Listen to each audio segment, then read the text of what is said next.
Hello, everyone. It is Monday night, and Colum is not here. I am stepping into his host chair to do the Premier League review, and I have a Monday of United Agenda and FTSN with me, and our two Arsenal representatives, Moss and FTSN Bobby, also known as Armory Body. Bobby, you're very welcome, Armory Body. New name now. Okay, cool. But gentlemen, what did you make of the weekend's football? Did you enjoy it? Obviously, both our teams won, so we have smiles on our faces. But Ours was dramatic, though. Ours was like soap opera. It's like end of the moment. It was, but mind you, this is why our league is the best league in the world. Always has been, and any team out of the 20 can beat each other, and I love it. Absolutely love it. Yeah, you never know which match is going to be total drama. That's what's good about it. I mean, it's terrible if you're a betting person. I mean, it's hard to score. Yeah. Like, I'll tell you something. I used to bet. I don't bet anymore, but I used to bet. And what I do, because I've got that mindset, I always think, what would I bet? And I had Chelsea. I would say home win, Chelsea accumulator, all this kind of thing. You can't do that anymore. I mean, that's how great the Premier League's become. Southampton winning at Stamford Bridge. You would just never expect that. And there was also a question mark about Arsenal going to Villa with the ex-Arsenal manager. There's more incentive there for Villa to put it on them. Villa would be up for it. Villa, a new reformed team. They're looking really exciting right now. They've got good players, and they've sold a guy, the striker, and brought Watkins as the main man now. He's got that confidence. He probably wants to be in the England fold again, and he plays a blinder. He plays really well. Coutinho steps up, So I thought Arsenal, with the two previous results they had, Everton and Brentford, and Luton City as well, that was the main game of the weekend for me, to see if they could show the character and some big balls to get through that. And it was an outstanding game, especially to come through that. That would give them loads of confidence. So this league is magic at the moment. absolutely. Now, we are going to kick this off with the fourth place drama. At one point, Tottenham Hotspur, I think, were about 8-9 points behind the Champions League places. And Newcastle United in recent games have dropped off in form. They had a rather bad red card, which could have easily been avoided, and that put them under pressure straight out the gate, because at the moment, Pope is the best keeper in Premier League. I think you'll all agree. And when he went off, that was a hammer blow to their chances in that game. Now, what I want to know, gentlemen, is from what you saw of Tottenham Hotspur this weekend, is there enough in that tank to maintain a foothold in those Champions League spaces, or are they going to be breached from behind and another team is going to impose their will on Champions League spots? Moss. Yeah, and Bobby was talking on stage how bad it is to been watching some Hotspur matches this year and doing watch-alongs, and I've had to agree. But you got to see lately that, I don't know, everyone's been ripping their wing fullbacks, and that's total Conte system is always the wing fullback's got to be a big, driver in his systems, and they've been terrible all year. But Davies and Emerson Royale there, he's all of a sudden starting to look like a player. It's like maybe they're finally starting to figure out a system when he's been not there coaching. So, Bobby, is what Moss is saying is, has Chicken Royale finally got his KFC? Mate, yesterday I gave him my man of the match. I thought he was brilliant. Yeah, he played really good. He was a centre midfielder for most of the game. He was brilliant. Honestly, I was so impressed with him. But yeah, Tottenham is just so hit and miss, and mainly miss, to be honest. And that's not me just being an Arsenal fan. I do so many games that I've seen enough of Tottenham to say. What was the stat they were showing yesterday, Bobby, in the Monday? It was 20 matches started or something for Son, 1 goal, and 2 sub appearances and 4 goals. Wow. Yeah. Wow. Outstanding. Just to go back to the Spurs game, I mean, Moss makes a great point. They're built on their wing backs, fullbacks. That's why they brought Perisic in to give them a little something extra as well. And when they're not clicking, the whole system seems to break down and they fall further back. and you want to pin as fullbacks, wingbacks, or you want to pin their defenders down. It's a battle of wills. Every game you want to get up in their face and pin them back rather than you getting pinned back to them. Suddenly you're back 5 and you can't play out. And I think then the system works. Yeah, that's been the problem with Tottenham. But like Moss says, they've been sensational at game. Watching Emerson Royale, you can see his reaction when he scored as well. And what a goal! I mean, to take that first time, corner the net, nice and easy. His reaction said it all. And the fans, the matter shows you in football, they're so fickle, aren't they? They've been killing him, and suddenly he scores, and he shows that emotion, and the whole place erupted. And now he can't do anything wrong. So. Talking about replacements for him, I thought they brought a Portuguese replacement for him, and suddenly he's scored the goal. He's stepped up and starting to deliver. So, regarding your question, there's a long-winded question there, Rebel. Tottenham are in the running, but I think there's 3 teams: Newcastle, Spurs, and the mighty Liverpool. I've got a feeling they're going to be back because once they click, remember a couple of years ago when they were Van Dijk got injured and they were, oh my God, they're not going to make it. They made it. They kept going. Home games, I think they'll be winning their home games, apart from Man United, hopefully, and they'll be pushing forward. They've got the momentum now. The fans will turn it around, and they will think, come on, we have to do something, especially if they go out against Real Madrid this coming week as well, which is going to be another fantastic game. Well, on Monday, just in regard to the long-windedness, those in the same parish shouldn't throw stones, my friend, is all I will say. But before we move on to the next part of the conversation, there is some housekeeping to do. Please do continue to give us likes, shares, and subscribes. We do appreciate any support that you can show. But I do need to mention our partners, Wraith Energy. We are a partner with this energy drink solution, which is healthier than your off-the-shelf energy drinks. Use code FDSN22 to upload your game and stay there with Wraith. Product placement has been in this video. But let's move along now. Before we start talking about why Moss and Bobby really are here, which is the credentials of Arsenal winning the league, there is the Champions League spaces in dispute, currently occupied by, speaking of the CEO, let's invite him on. Welcome to your show, Cullen. Yeah, thanks for having me. Yeah, he was like, I was going to quietly sit here in the back, not do anything, but now he's after outing me. He's already in there. But you're very welcome to the conversation. But to go back to the situation, currently we have Arsenal sitting top of the league, Manchester City, Manchester United, and currently Tottenham Hotspur. The recent form of Manchester United suggests that, barring any more major injuries, that we're odds on probably to stay on for Champions League football. Would you agree, Bobby? Yes. All 3 of us are definitely Champions League for me next season. It's the 4th one that's up for grabs. I even had United coming second. And to be honest, we do need to put in Fulham and Brighton in that conversation as well, because they are up there. We have to be fair to them. We can't just rule them out because they're not the big clubs. They're still up there. Just counter Bobby. You remember West Ham in recent years, Leicester as well have been sitting in top 4 most of the season. Some reason, I don't know if it's footballing gods, but they will not allow these smaller teams to get to the Champions League. It's always the big clubs, maybe. So I'm based on that. I'm writing them off. I'm not even looking at them. I'm looking at Liverpool below them. But yeah, you make a good point. You never know, do you? No. Sorry. Absolutely. Now, I do want to mention a few people in chat before I come to Moss on this point. Matthew Bassett, how are you doing? Welcome. He's followed us over from United Agenda.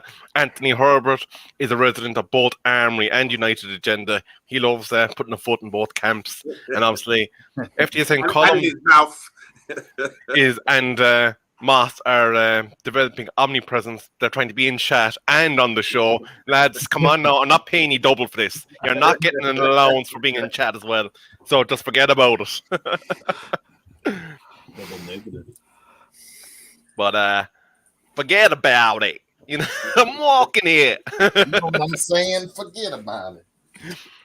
But here, as Moss is nipping over and back like the roadrunner. Colin, do you want to come in and talk about the credentials of the teams in the incumbency of Champions League spaces? Well, like Sorry, I we've got my discussed dog. already, top three spaces are taken already. It's that fourth one. That's going to be the real battle.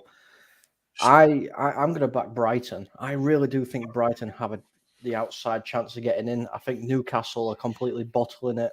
I don't think they're going to get it. I don't think Tottenham are good enough to get it either. They seem a bit of an issue. And then I think Liverpool are leaving it quite late to title their charge. But I'm not going to rule Liverpool out as well. They could now kick on and push up.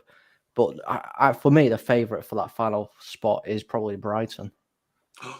Interesting point. I do want to ask you as a follow-up question. Do you want to double down on your now failing Rashford bet where you're going to be eating those spicy jellies and put a second pack on the line if Brighton don't make it into Champions League?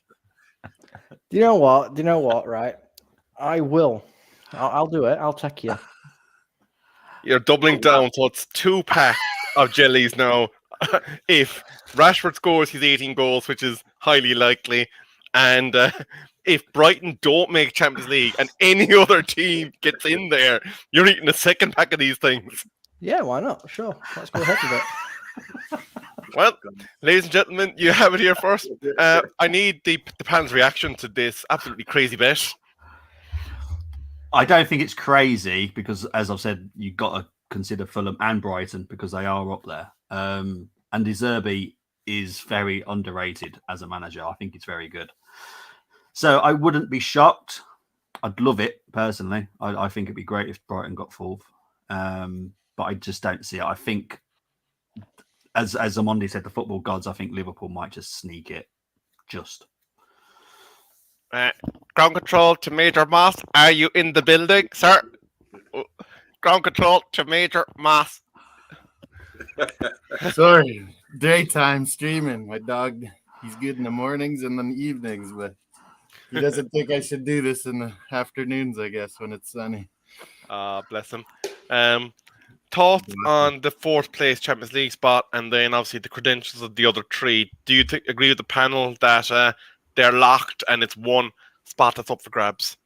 No, yeah. At first, like I was saying before, I have Man U coming second. I just think they're hot enough and City are up and down enough. But yeah, I'm like Colm. I think Brighton's in with a shout. Newcastle, I think, is going to get in there. I was saying last year at this time, they're going to be banging down that top 4 door this year, and they are. And Brighton, yeah, I think they're in with a shout. I agree with Colm. I don't think Tottenham's going to make it. It's going to be 5th or 6th in there. But yeah, now I'm kind of back on that Liverpool can make a run at it, and it'll be like Brighton, Liverpool, Newcastle, Tottenham fighting for that spot. And yeah, I'd say Brighton and Newcastle are the best shouts. Very interesting. And seeing as Anthony Herbert is a long-time viewer of nearly all 3 channels now that we could appear on, he's saying this season will be interesting. Arsenal are fighting out with City for the Prem. Man United will finish 3rd, but the 4th spot is take your pick, really. So let's move on to the main event of the evening. Now, it may say that I'm the pot stirring CEO underneath my name, but I do mean this wholeheartedly. I think Arsenal are your Premier League champions for 2022-2023 because at the end of the day, they've avoided major injury thus far. They have an array of players scoring goals, so the burden is not on any one player, and they are being far more consistent than any other team up until, barring Newcastle up until recently, in the league. They get the result done. So I think you can nearly have the parade now. I'm starting it, yeah. I got to plan it to get over there. It'll take a while. You won't get Bobby saying it just yet. I have been trying for months to get Bobby to say it. Not saying it. I'm a United fan, and some strange reason at the beginning of this season, I put Arsenal to win the Premier League. I actually took the bet on, and it looks like it's going to come through. And I've been saying it for months that Arsenal are going to win the Premier League now. However, I do feel slightly worried because it only takes an injury or two. Obviously, City are dropping points. We've seen how Arsenal cannot turn up at sometimes. We saw it, at the weekend. They weren't fully there, and then they came back and absolutely smashed it. But they weren't always there. So it only takes one or two slip-ups. And, I'm not going to say United are going to win the league, but they're not mathematically out of it yet. All it takes is the top two to draw or lose, and United get up there. Now, on Monday, on the United agenda, we have a rule. You do not mention the title race. Now, Stretford Paddock decided that they were going to put the taboo and the kibosh on the whole situation today by doing a show on it. In terms of your objective look at this title race, City have been blowing hot and cold all season. When they're good, they're unplayable. But when they're crap, they really do stink the place out in terms of the way that the game falls out. Are Arsenal heir apparent to the Premier League trophy? No. I'll say why. Because, look, they haven't won a league in, 19 years. And I think because of that, the nerves, it's going to set in.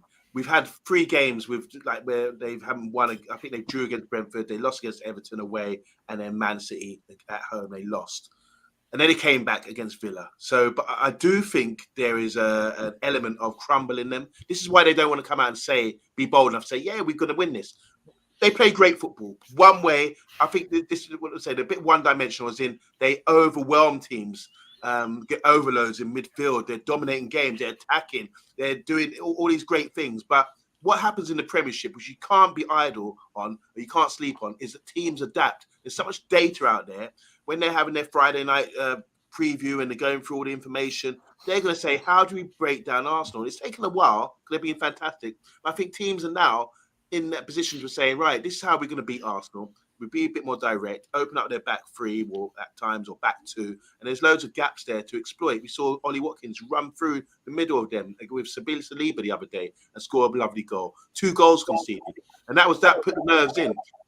So let me just add, with Arsenal Football Club, I think I would love to see them do it, regardless of being hated. I think they've been fantastic. They've got a young side, a lot of good football. They would deserve and have merit for that. But I just think you need to have a plan B. You need to have something to fall back on when things aren't going well. Be a bit more conservative. And that's why I feel the manager is a novice in that respect. Great manager. He's going to have a great future. I think he's a novice in that respect. And I think that's going to be their downfall. Also, you have to consider this.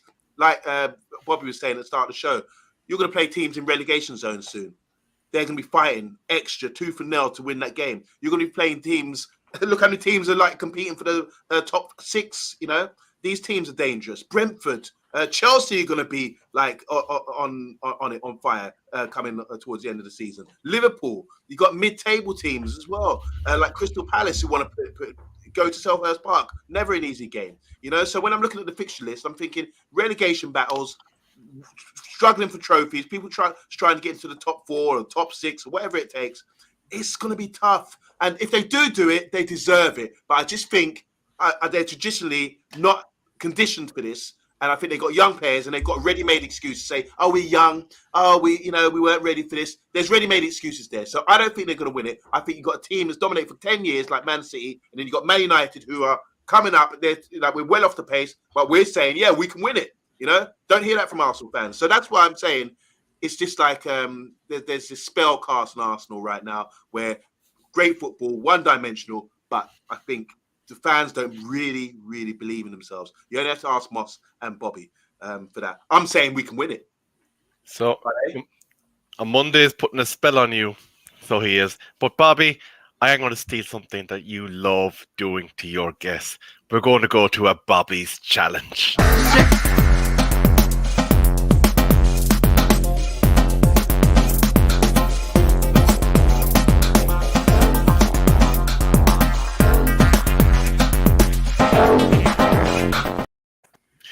Well, we're not going to be selecting 6, Bobby. I was just saying, what the hell are we doing? But I did try to knock that off just before we got to that stage. But we are going to be selecting 4 in order of where they're going to finish. 1, 2, 3, 4. So people are going to be putting their jellies where their mouths are. And I'm going to start with you, Bobby. Premier League champions, 2nd, 3rd, and 4th. He's finally got to say. No, I'm not.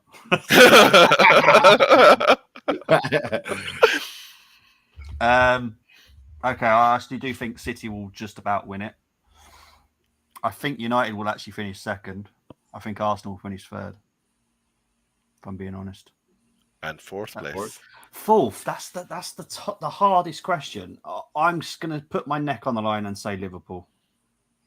Monday. Wow. I'm going to say Man United win it. Arsenal 2nd, Man City 3rd, and Liverpool 4th. Moss.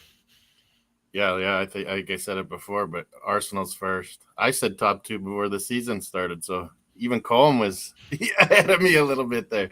But yeah, I still think we got the bottle to win it, like, because this is a new kind of team, new coach, new unit. Some of the screw ups are gone from the past. I think we're winning it. And I have United 2nd. I've had it that way for a while. I just think City has way more hiccups than any of the top 4 teams do. They're the least consistent. And so City 3rd and Newcastle 4th. Colm, the host of this show. I'm definitely not the host today. You know what? It kills me to say me it. and Tony are almost the same.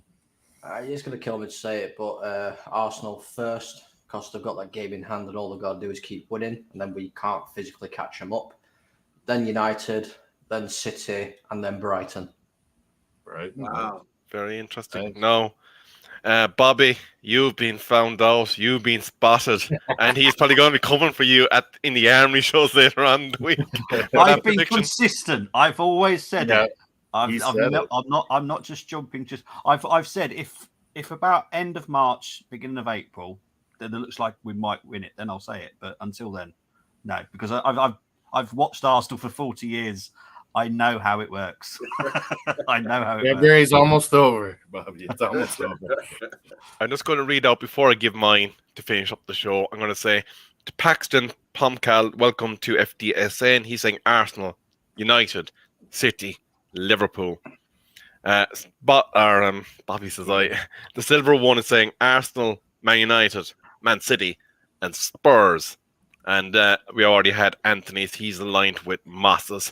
And this is just a message for on Monday as well. He loves that optimism. Now, for me, Arsenal, number 1, Championi, walking down the streets. Number 2, Manchester City. Number 3, Dirty Scousers. And we're going to be finishing 4th. 4th? Nah, that's definitely not happening. Nah. And the reason why I say that is we've been fighting on 4 fronts.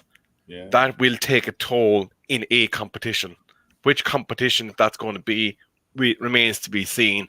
But I do think there will be a gut check on the Manchester United squad come the end of the season when those legs start to get weary, when they just want the season to reach the end and build towards an assault on Premier League next season. I do think there's going to be a challenge for Ten Hag to maintain the fitness levels and the freshness of his players, especially as there's always that possibility of a season-changing injury. And we do not have the depth of squad that we can ride that in the way we would have done in those years when we were winning Premier Leagues. So that, for me, is the reason why I think we could be in trouble, because Liverpool have a massive amount of players to come back from injury. They will have the ability to rotate that front line. There's a lot of danger. There's a lot of attack. But United will be happy with their season regardless of where we finish in that top 4.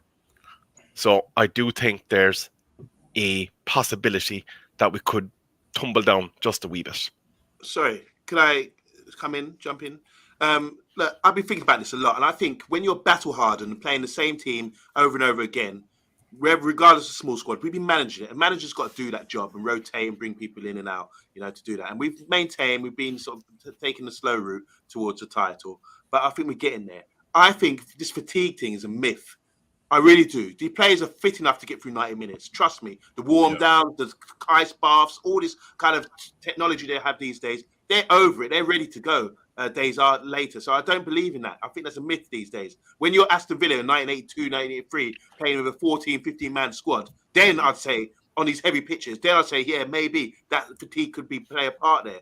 But these days, I don't think that counts. So when you balance out fatigue, whether or playing consistently, regularly, as we are every couple of days, and being battle worn and battle hardened to go into games knowing we're on this, not like a boxer says you got ring rust because you haven't fought for a year. That's the reason he's lost. We're fighting every week. We're sparring in between. We're training. We're ready, and we're learning as well. So I'm ready for any challenge. So there's not a team out there in football right now where I feel Man United can lose against on our day. And that's how confident I feel. Because we're battle hardened, that's why. The thing is, as well, you got to think about in relation to obviously fatigue and playing every single week. After this Sunday, that's one tournament done. Yeah. So we haven't got those games to worry about, So we're recovering a little bit then, and then we see what happens. We're gonna beat Barcelona in the next couple of days. That's we absolutely destroyed them at their place, and now they've got to come to ours. So no worries there. And then we've got FA Cup games and stuff like that, And honestly, I think the biggest worry for me is if Bruno picks up an injury, because he seems to be able to run 90 minutes every 2 days. That guy is a machine, that guy. If he picks up an injury, I think we'll struggle. Absolutely. Now, we are nearing the end of the show because myself and Monday are going to be on the Man United agenda in a little over 45 minutes. So I am going to come to your final point. So you're all going to get on the big screen for it. You'll get about 30 seconds each just to give your last thoughts. And I'm going to go first with Bubby. My last thoughts on what? Any surprises from the Premier League that we didn't talk about, essentially? I think West Ham will get relegated. Whoa. West Ham relegation. That's what I think. I hate to say it because Moss knows that half my family support West Ham, but I think West Ham will get relegated from the way they're playing. It's awful. Absolutely awful. And Monday. I just want to say 30 seconds. League is fantastic. It's up there these days. I love Fulham Football Club, what they've done this season. Every team's got a way of making themselves sustainable, no matter who you are. You've got Wolves buying all Portuguese players. You've got Brighton with a great scouting network, taking over from what Leicester used to do and bringing in young players and playing them well. They're after their big striker now, aren't they? The Irish striker. He's come on and performing really well. Ferguson. They can sell off all their players and still be performing really well. You've got even Column saying they're going to come fourth place. I don't think they will, but that's how good they are. How you make yourself sustainable, there's different models throughout the league. Look at Brentford. No youth team, just a B team. Play ready-made players to come in and out. And the B team play competitive football throughout the season. So there's so many different ways that these smaller clubs can perform. And they outperform themselves. Fulham, just magical. I never saw that in a million years coming. So the Premier League is top league right now, and I predict that over the next few years we're going to be like 1977 to 1984 or 5, where Premiership teams are dominating in Europe as well. Good one, Amandi. I'm with you. I had Fulham before the season started. I said 11th, 12th in there, and people were laughing at me. They had Fulham relegated. But, man, was I off on West Ham. Bobby's right. I thought they would have a pretty good season. Leeds, I thought, would too with the American, and he just hasn't been good enough. They just haven't been able to finish. If you watch Leeds, they've been pretty good all year. They've been close with everyone, but they just don't finish teams. And, they are where they are for a reason. Same with West Ham. It's weird that they're down there. Everton is again. But, yeah, still, my call was Newcastle banging down that top 4 door, and looks like they're doing it this year. And as far as Arsenal goes, like Benga said, I agree with Amandi. Fatigue should not sit in with these guys, with all of our teams. I mean, you're a top-level athlete. You should be able to play every 3-4 days. But, man, we have huge squads, too. So I'm with Amandi. I mean, these players should not get worn out. Thanks. Hot take. Arsenal are going to win the league, but United are winning everything else. That is my theory. And also, as I've been saying, Brighton to get the Champions League, final Champions League spot. And then I think it's going to be Fulham and Liverpool to take the 2 other European competition spots. I want to thank everyone for their contributions today. All in all, it has just been another show in the wall, in the words of Pink Floyd. But from us, a very good night and good evening to you all, and we'll catch you next time here on the Full Time Sports Network, which I think will be tomorrow at 7 o'clock.